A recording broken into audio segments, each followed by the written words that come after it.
Почитувани представници на медиумите, пред непол месец дена беше поставен нов директор на цигарната фабрика во АД Тутунски комбинат Прилеп. Млад, перспективен кадар на ВМРО ДПМН, за да истиот во непол месец си поднесе неоповиклива оставка, видувајќи ја катастрофалната состојба во комбинатот. Веднаш ќе прашам, од кои причини експресно побегна новиот директор?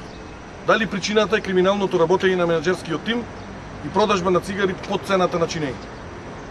Како е можно до пред 6 години извозните цени на цигарите Брент да бидат 8,5 евра по килограм, кога енергенците беа за околу 100% поевтини од сега?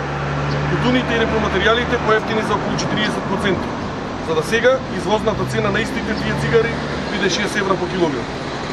Друг таков пример е на големо фалената соработка со кинеската компанија и продажба на цигарите 99 по цена од 5 евра по килограм. А сите пресметки кажуваат дека цигарите 99 го чинат комбинатот минимум 8 до 9 евра по килограм. Јавно го прашувам премиерот, господине Груевски, каде е економската логика на ова? Додека пак со цигарите Тату, случајот е ваков.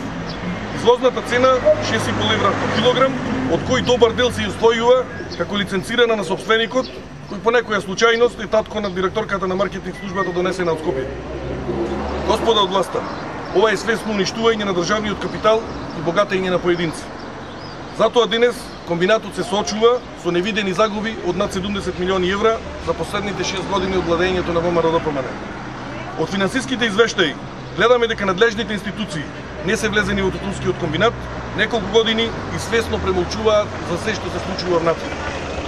Затоа јавно и повикуваме финансовата полиција, јавното обвинителство, управата за јавни приходи да влезат во Тутунскиот комбинат да го спречат уништувањето на државниот капитал.